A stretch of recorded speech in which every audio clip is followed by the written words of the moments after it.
Chris. Okay, at 9:30, will all please rise for the pledge.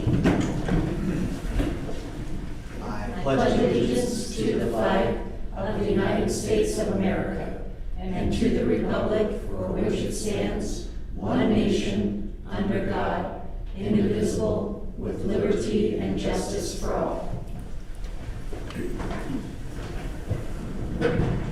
Thank you. Roll call, please. McIntyre. Here. DeCook. Here. Heater. Here. All right, we have a quorum. Are there any agenda deletions or corrections? Seeing none, we'll start with the consent agenda. All items listed under the consent agenda will be enacted by one motion. Claims have a claims figure of $559,389.05. B, travel request, David Carroll, engineer, to attend labor, law, and arbitration in Minneapolis, Minnesota on September 22, 2021, at an estimated cost of $605. C, approved homestead, military, elderly, or disabled and disabled veterans tax credits for tax year I think you skipped one. Yep, we got one. Oops. Yeah, we did. Okay. C, pardon. Change in status, Joe Thompson, engineer, IT department, part-time to full-time. Items D, approve homestead, military, elderly, or disabled and disabled veterans tax credits for tax year 2020, payable 2021 to 2022. E, approve allowed family farm credit applications for tax year 2020, payable 2021 through 2022. And F, approve allowed, disallowed business property tax credit applications for tax year 2020, payable 2021 through 2022. Do we have a motion to adopt the consent agenda? So moved. Second. Motion and a second. Is there any discussion on the consent agenda? Seeing none, roll call, please. McIntyre. Aye. Heater. Aye. DeCook. Aye. Motion carries. Number 2 is a public hearing set for 9:35, and so we will move to action item number 3, entrance variance application.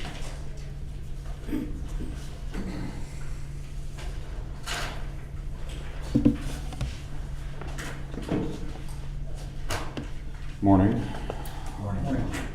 So this is an entrance variance application off Stone Street, just east of G64 Highway. Just quick facts of finding on it. The entrance that they desire to use has 410 feet of sight distance. That'd be a 45 mile per hour design speed on a gravel road. I believe you have the application. They listed some of their undue hardships in the justification section. It would work off G64 Highway, but where they want to put their home to the east, it would be cost prohibitive for them to add that entrance to go across their existing field and natural landscape. And they've been approved through a program through the USDA as part of that farmland. There is a blind drive for westbound traffic for a different driveway to the east, but not one that covers this location. And I'm not sure if the Hendersons are on the Zoom call today. They are, yes. If they'd like to speak on behalf of this application.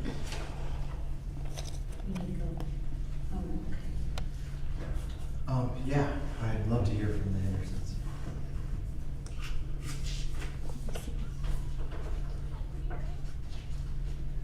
There we go. I'm sorry. Go ahead, Skylar. Okay, so the field entrance that we currently have listed was previously there. We have 2 fields, and the west field on P64 is where they had said that a good entrance would be, but we would have to cut through that entire west field, plus a ravine that has a lot of trees in it. So we would have to do a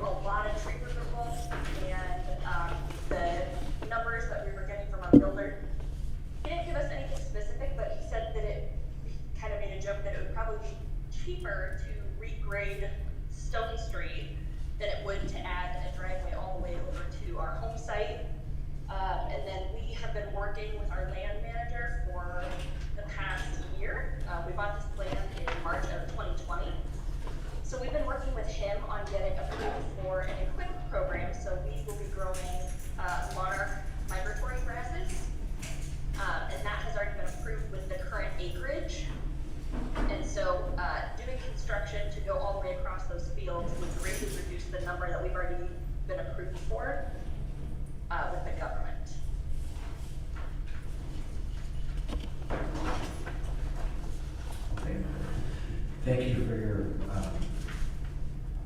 comments, I appreciate those.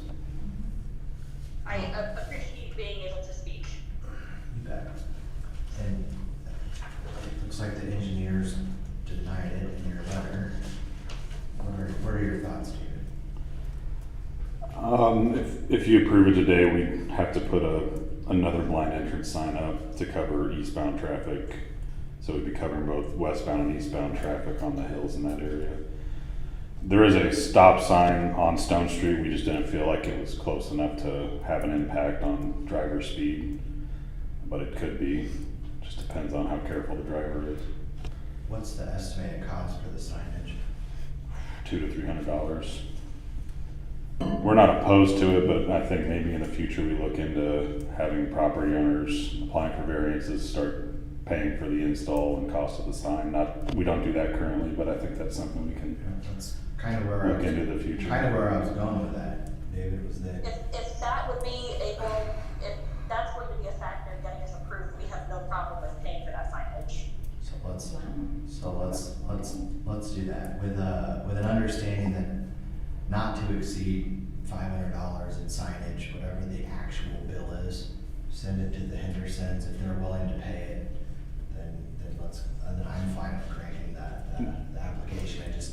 Otherwise we keep running into a situation where, for good reason, she's got a government contract. It would be very prohibitive to go down through a ravine and build she's probably looking at a $25,000 ravine bridge and truckloads of trees to remove, which probably isn't great for nature anyhow. Plus she wants to do butterfly acreage, whatever. I'm fine with it as long as she's okay with, picking up the $200 or $300 for the signage on it. I'm good with that. And I would recommend that a future date we either amend the ordinance or set a policy so this applies across the board. Let's work with to everyone to do that as well, because it's not fair to single out the Hendersons in this case, but I would like to see that implemented, because otherwise we're changing a speed sign, we're adding some additional visual signage, and then the county as a whole is picking that up, but it's truly benefiting because we're making an exception for a homeowner. Let's work with Lindsay to get that before us in the next couple of weeks or month. But are you okay with that, Mrs. Henderson? Absolutely, yes. Okay. So with that, I'll make a motion to approve the entrance variation application for the Hendersons. I'll second. With the provision that they're Sure. paying for the signage. With the provision that they're paying for signage not to exceed $500, and it's probably $200 or $300. So we have a motion and a friendly amendment to my motion and a second. Is there any further discussion? Roll call, please.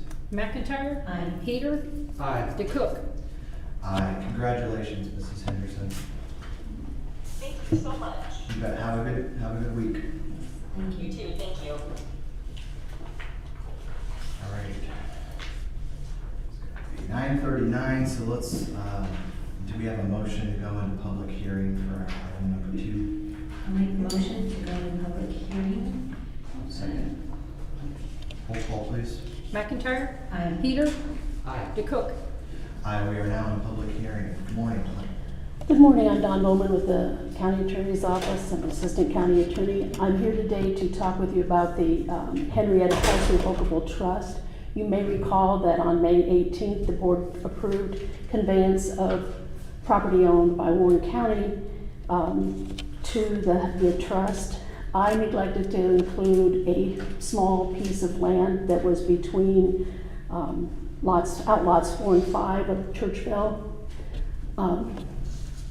And I need to add that to this.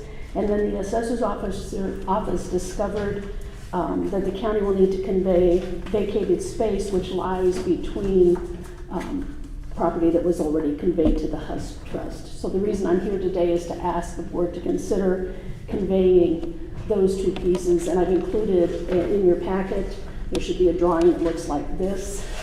And the hash marked areas are the two areas that I'm asking the board to convey.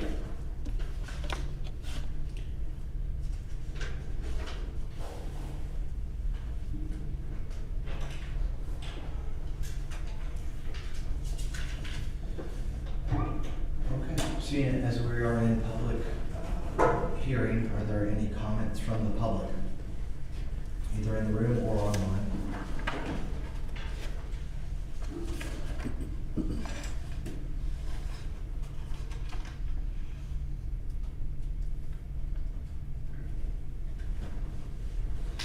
Seeing none, do we have a motion to exit public hearing? Make motion to exit public hearing. Second. Roll call, please. McIntyre. Aye. Peter. Aye. DeCook. Aye.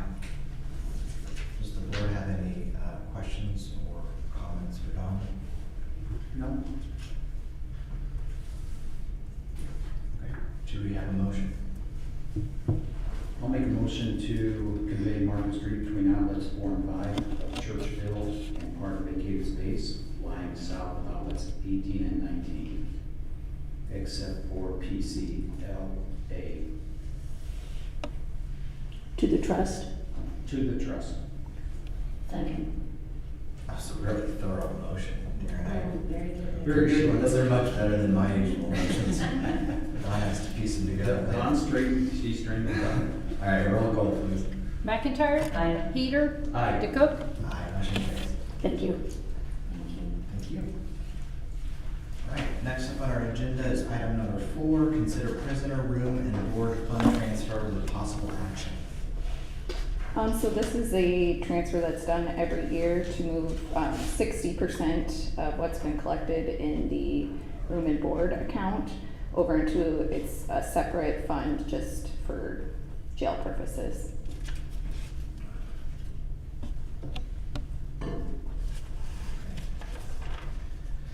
Make a motion to transfer the prisoner room and board fund to appropriate funds.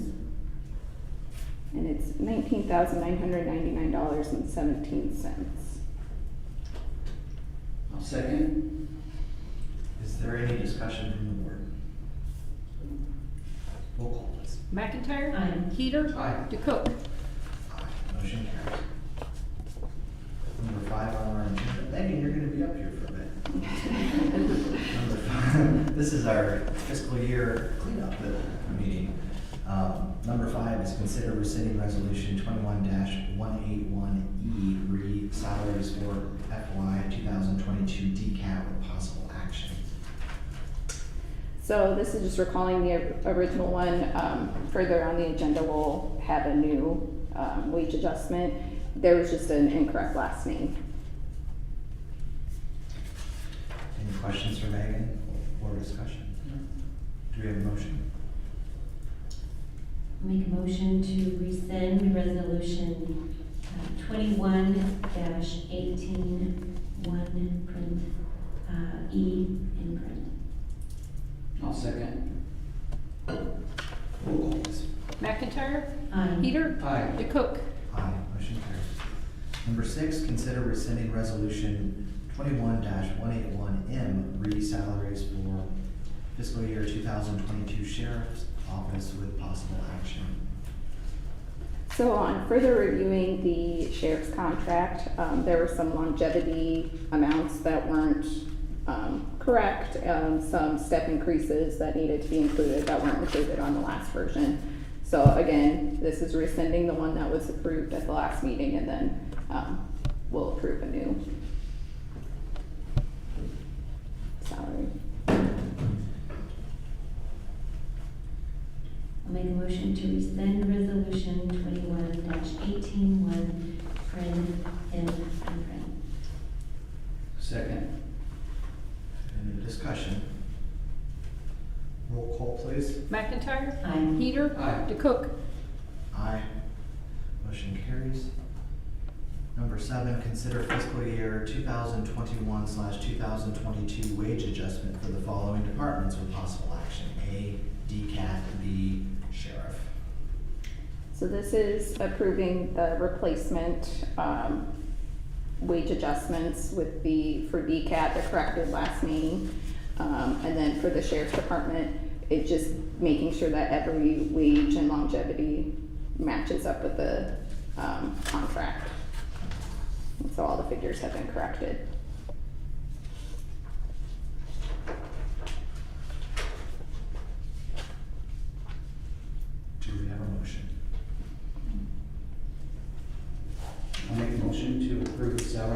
DCAT board employees and, hereby acknowledged as approved by the DCAT board effective July 1st, 2021. Is that inclusive of the sheriffs? Or are we doing several ones? Okay, we'll do DCAT first. Second. Discussion? Roll call, please. McIntyre. Aye. Peter. Aye. DeCook. Aye. Do we have a motion for 7B? I'll make a motion to approve the fiscal year 21-22 wage adjustment for the sheriff's department. I'll second. Discussion? Roll call, please. McIntyre. Aye. Peter. Aye. DeCook. Aye. Item number 8, consider fiscal year 21 budget reappropriations with possible action. So substance abuse, we are still working on, Betsy's working with House of Mercy to get it back in overpayment. Obviously, we're not getting it back by the end of the fiscal year, so it'll go into fiscal year 22. So we need to do a reappropriation from general assistance to the substance abuse. And was the overpayment to the House of Mercy in the amount of approximately $10,000? Correct.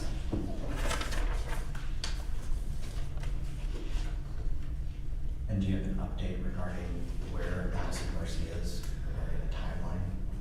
I don't, I've been reaching out to Betsy and she's been on them. It's just taking a while for them to actually get it back to us. Okay. We know where they are. Do we have a motion? I'll make a motion to approve the budget appropriations to the substance abuse program, House of Mercy. Second. Is there any discussion? The only comment would be I'd like to maybe have an update on this within, by the end of July. If they've not repaid that overpayment, I'd like to be aware of that. Okay. 30-some days or whatever. We have a motion and a second. Roll call, please. McIntyre. Aye. Peter. Aye. DeCook. Number 9, consider approving Coronavirus Local Fiscal Recovery Fund, ARPA award, terms and conditions with possible action. So this is to approve requesting the funds of about approximately $10 million that'll be paid in 2 payments, one this year and then the half this year and then half a year from the date that we receive the first payment. It also authorizes me to go in and request the funds. The terms of the requesting is in the packet to look over, but it's allowing me to go in, request the funds, agree to the terms on the county's behalf. Are there any questions? And there's a resolution included in the packet too.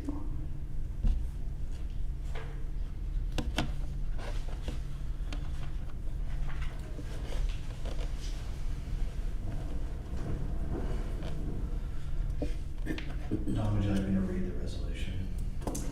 Yes, that'd be great. Okay, I'll make the motion. I'll move that be it resolved that the Warren County Board of Supervisors is in support of the Coronavirus Local Fiscal Recovery Fund as added by the American Rescue Plan Act. Be it further resolved that the Board of Supervisors on behalf of Warren County hereby agrees to the terms and conditions within the grant agreement. Be it further resolved that the Warren County Budget Director is hereby authorized to enter into the agreement on behalf of the Warren County Board of Supervisors. This resolution shall take effect immediately. I'll second. Is there any discussion? If I was a wagering person, I'm going to guess this will be a 3-0, but we'll take it. McIntyre. I was gonna pass either way. Never know what I'm gonna do. Peter. Aye. DeCook. Aye, motion carries. Number 10. RPA discussion on appointing work group. So, this is where we just start talking about needing to appoint sort of a committee or a work group, on presenting, on what projects we wanna actually spend the funds on. How exactly you guys wanna go about it, and then at the upcoming meeting, we could actually go into putting the work group together. So this is pretty much discussion only, but I welcome the board's thoughts on what they'd like to see in a work group. Numbers, sort of background, and those sorts of things. And I'll start with one thought, is that I would like to see our engineer involved in that group, because I think our engineer has probably the best handle on county infrastructure, and we would be not doing a very good job if we did not include the engineer's office. Beyond that, I think a wide range of folks would be good, with maybe some ag background involved in it, as well as some city leaders, and just to get a mix of rural and municipalities. But as long as the engineer's involved with it as a starting point, that would be good in my mind. I thought that too, as well as sheriffs, since their budgets are quite large. I'd like to see conservation on there too.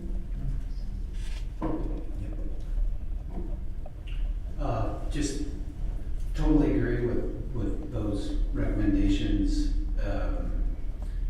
It may be, I guess I'd advocate for people in our community, business leaders, and, one or two or three from different areas of the county, just some input from our residents on the committee.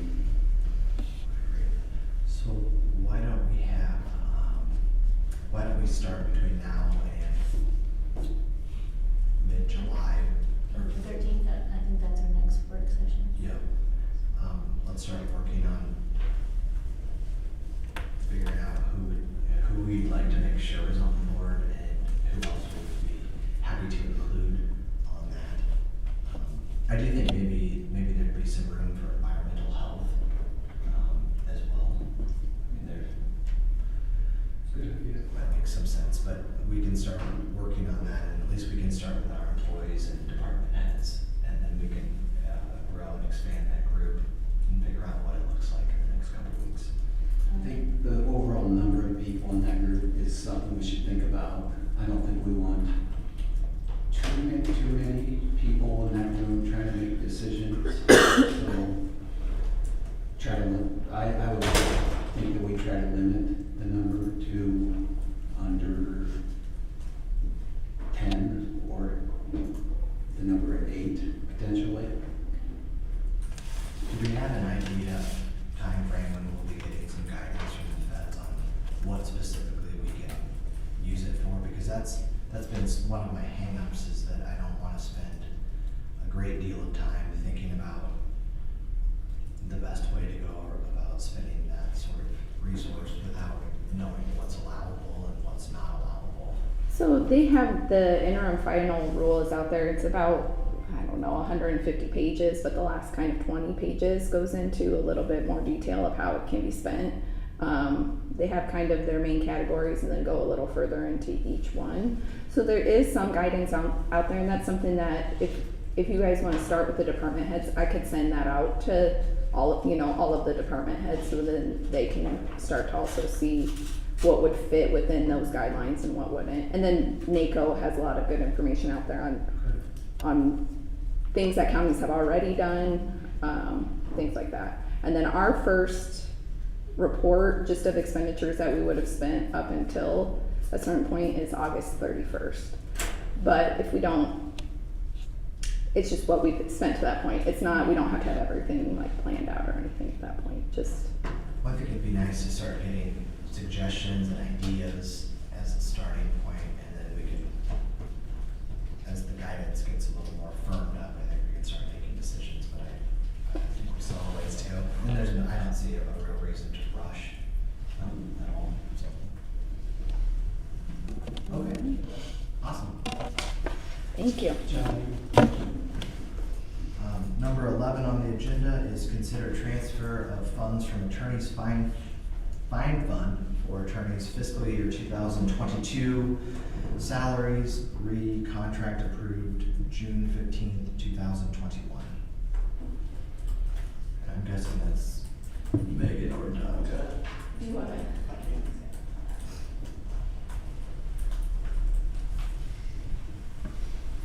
In the contract that you approved last year, there was a difference at the negotiating table regarding what the salaries were actually going to be. To kind of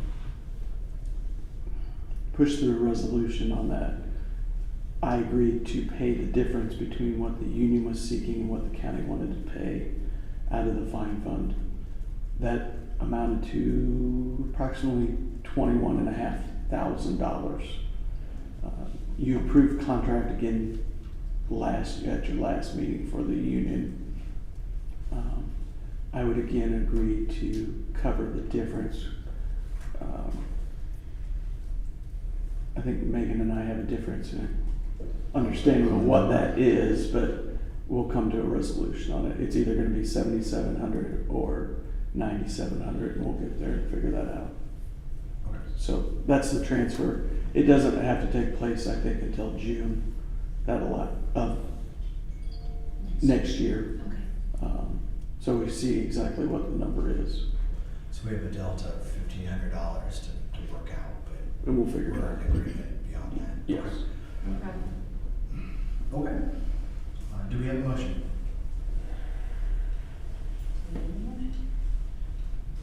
I would assume we need a board motion, do we not? I would do a resolution on it, just to,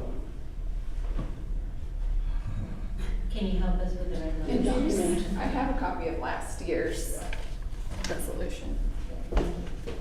Thank you. it just memorializes it, so we know.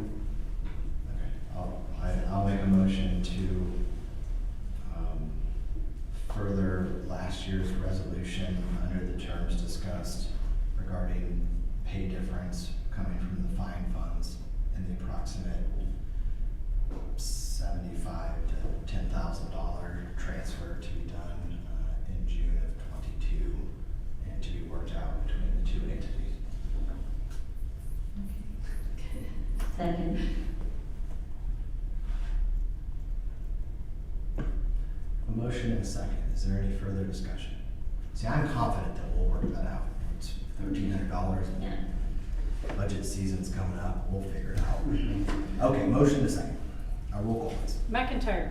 Aye. Heater. Aye. DeCook. Aye, motion carries. Number 12 is consider change orders regarding 911 communications project with possible action. A, change order number 10, Murphy Tower site.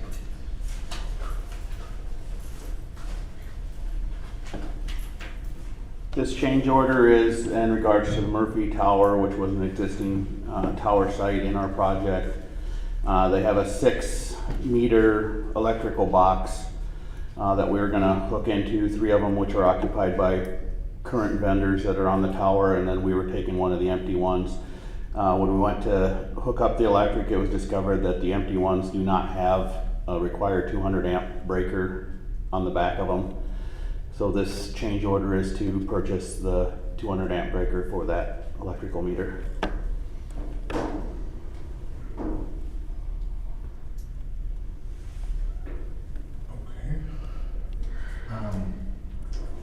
And Megan, can you come up too, please? I'll have a question. On the 911 communication tower funding source, the bottom, didn't we do a cleanup resolution for the remaining funds on that? Do we have the $5,300 the bond proceeds for that, or do we not? I would have to check for sure. I believe that we do. But yeah, I would have to double check.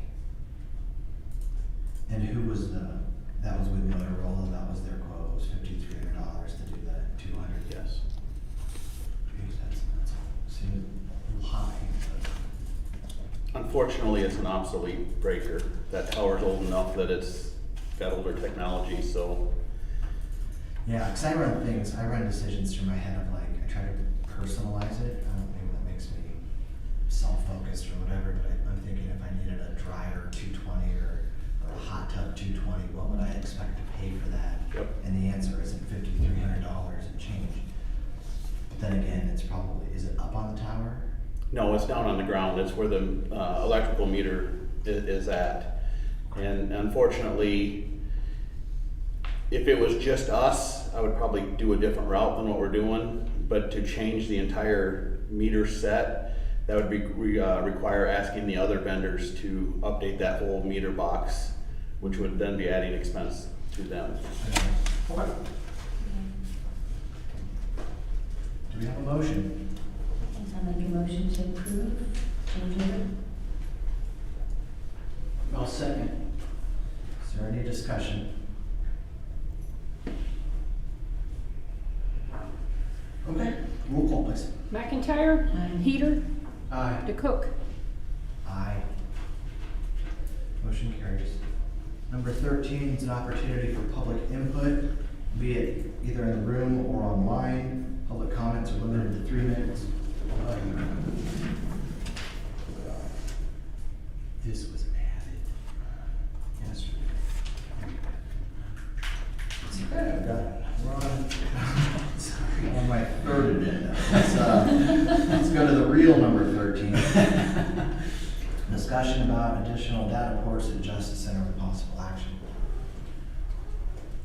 I'll take this one.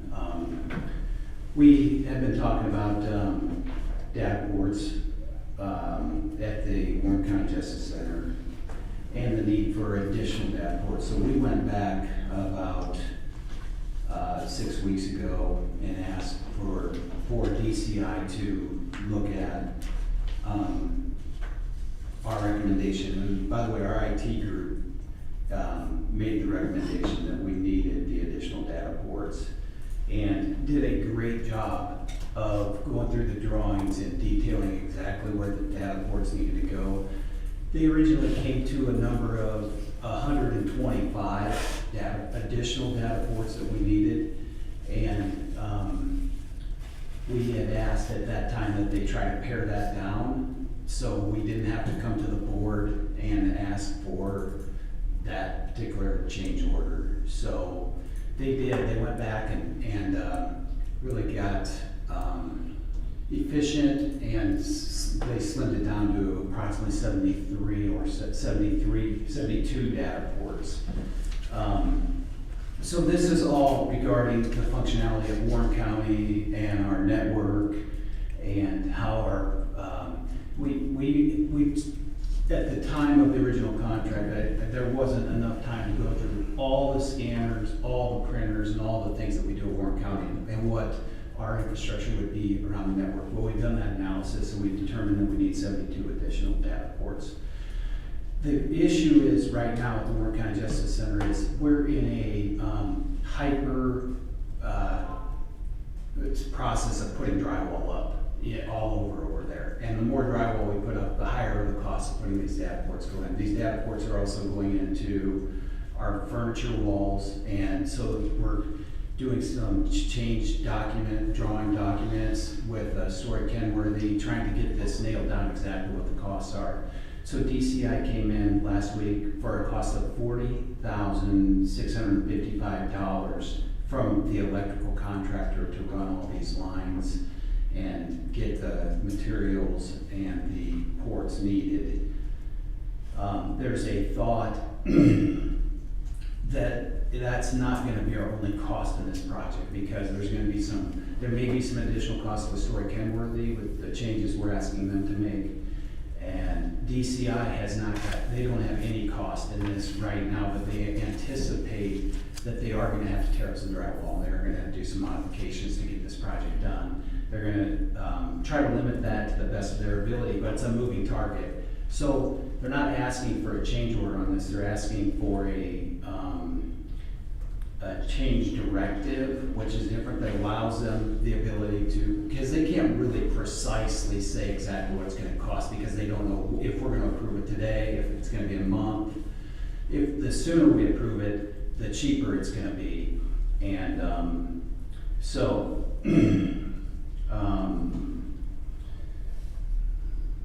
so what we're seeking from the board today is a change directive approval of $40,655, knowing that this cost may increase slightly with Story Kenworthy, potentially. Story Kenworthy has actually said it will not cost additional, that they've got this thing covered, but there hasn't been nothing formal around that, and things change, so I don't want to come to the board and say that this is the exact cost, because we just can't precisely say that at this point in time. But we would like your approval to give DCI the directive to get going on this, so we can get started and we can limit the overall cost. Thank you, Derek. Matt, can we hear from you too? On the necessity of 72 additional data ports, and how many are there currently, and sort of the why? Currently, they have planned 248 minimum switch ports. Adding 72 brings us to a total of 320 network jacks. So those are necessary for the computers to have connectivity to the network, for the printers to be able to print, and for any credit card processing machines, scanners, and things of that like to function.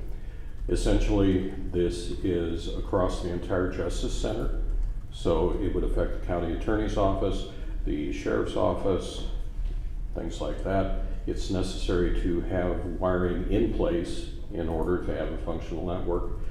Like Supervisor Heater said, it is cheaper to do it while the construction is in process rather than after the fact.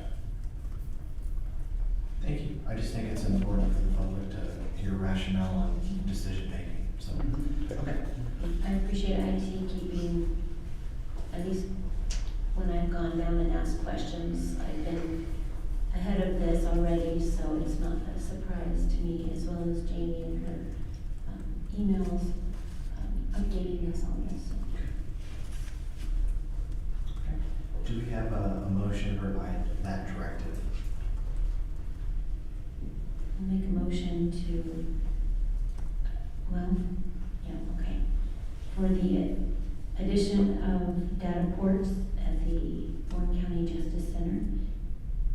You want just a directive for DCI It's a or construction, approval? it's a approval of a construction change directive Okay, with those words, I'll make the motion. in the amount of $40,665. Okay. And then there will be additional costs. We're anticipating some slight additional costs. But if you approve this today, we may be able to hold to this number, it's not going to be a significant jump in cost if we approve it today. Okay, I like that, okay. Can you repeat your resolution? Yes. I made a resolution that we approve a construction change directive in the amount of $40,665 for 72 additional data ports to be installed in the Warren County Justice Center. Second. Thank you. Is there any discussion on it, or further discussion on it? I'll just add that I appreciate our IT department. I also think that it's one of those items where, if 248 was the minimum, code standard, and we're going to be in a better spot because we're beefing it up, and that's going to help in the future, then there's probably not a better time to do it than now, as opposed to finishing the building and coming to that realization in a few years from now that the connectivity is not what it should be, or that it would be more efficient to have more and then spend a multiple of 40 at a later date. So those are my thoughts. We have a motion and a second. Roll call, please. McIntyre. Aye. Peter. Aye. DeCook. Aye.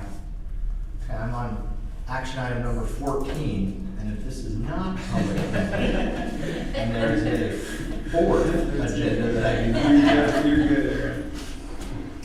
Is there any public input from anyone here in the room or online? Any topics fair game except for what we've covered today? Comments limited to 3 minutes per individual. The board won't take any action on comments due to the requirements of the open meetings law, but may do so in the future. Do we have any thoughts from the public?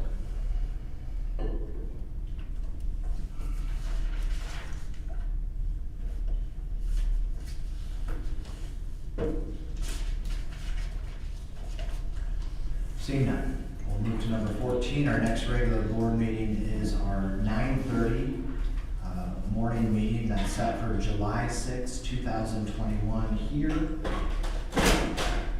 we have a motion to adjourn? I'll make a motion to adjourn. Second. Roll call, please. McIntyre. Aye. Peter. Aye. DeCook. Thank you all for your time. Have a good one.